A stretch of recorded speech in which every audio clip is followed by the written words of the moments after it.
Om Shri Sai Ram. The story of grinding wheat and its philosophical significance. According to the ancient and revered custom, Hemant Pant began their work Shri Sai Satcharita with various salutations. First, he makes obeisance to the god Ganesha to remove all obstacles and make the work a success, and says that Shri Sai is the god Ganesh. Then to the goddess Saraswati to inspire him to write the work, and says that Shri Sai is one with his goddess and that he is himself singing his own life.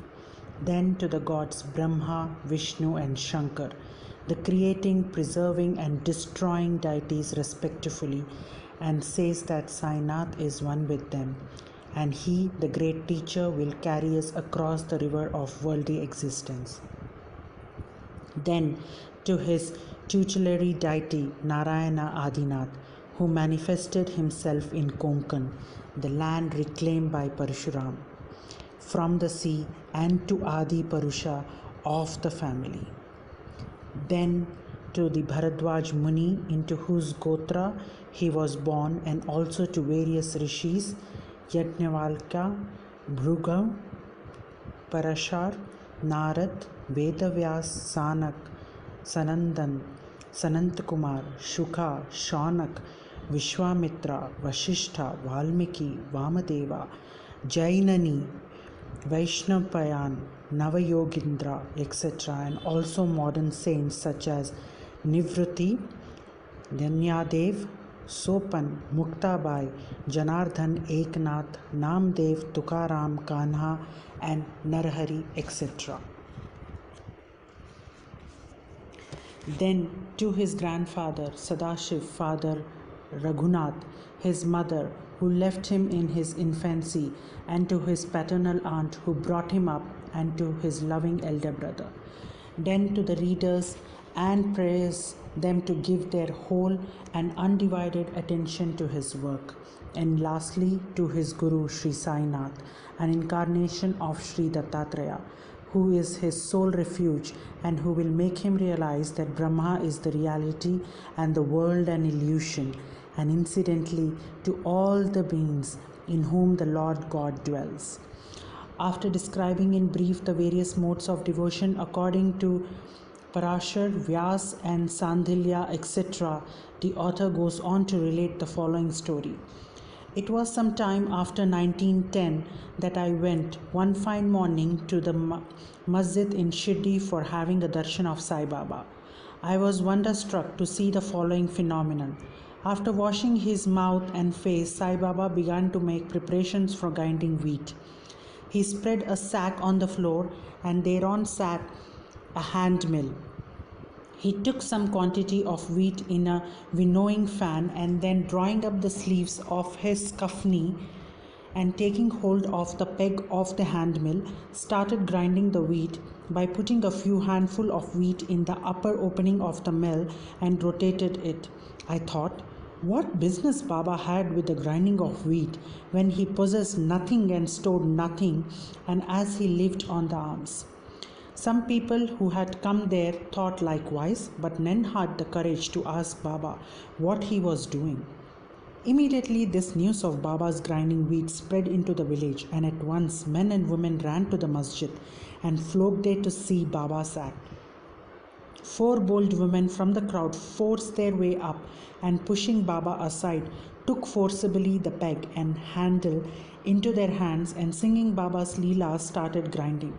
At first Baba was enraged, but on seeing the women's love and devotion, he was much pleased and began to smile. While they were grinding, they began to think that Baba had no house, no property, no children, none to look after, and he lived on the alms, and therefore he did not require any wheat flour for making bread or roti. What will he do with this big quantity of flour? Perhaps, as Baba is very kind, he will distribute the flour amongst us. Thinking in this way, and while singing, they finished the grinding, and after putting the hand mill aside, they divided the flour into 4 portions and began to remove them by taking 1 portion per head.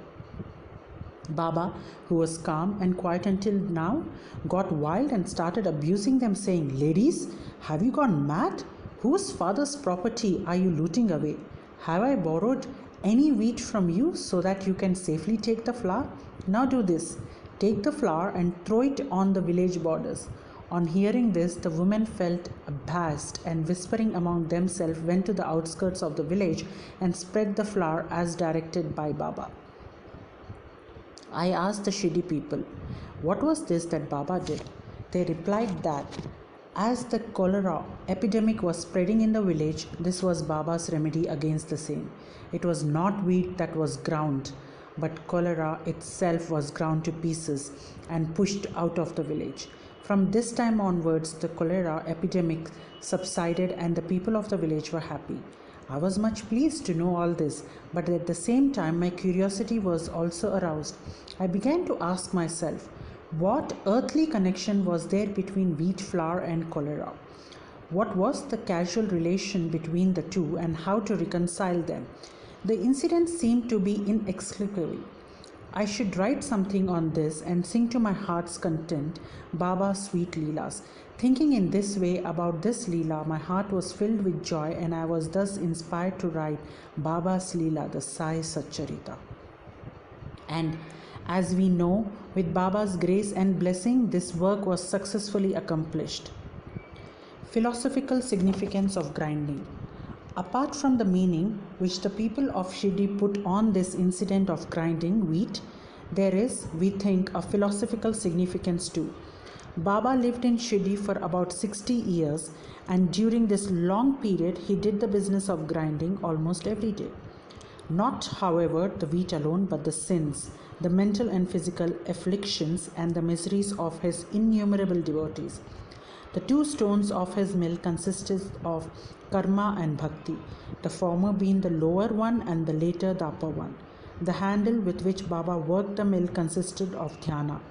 It was the firm conviction of Baba that knowledge or self-realization is not possible unless there is the prior act of grinding of all our impulses, desires, sins, and of three gunas. That is sattva, rajas and tamas, and the ahankar, which is so subtle and therefore so difficult to get rid of. This reminds me of a similar story of Kabir, who, seeing a woman grinding corn, said to his guru, Nipat Niranjan, I am weeping because I feel the agony of being crushed under this wheel of worldly existence like the corn in the hand mill. Nipat Niranjan replied, do not be afraid. Hold fast to the handle of knowledge of this mill, as I do, and do not wander far away from the same, but turn inward to the center, and you are sure to be saved. Bo to Shri Sai. Peace be to all.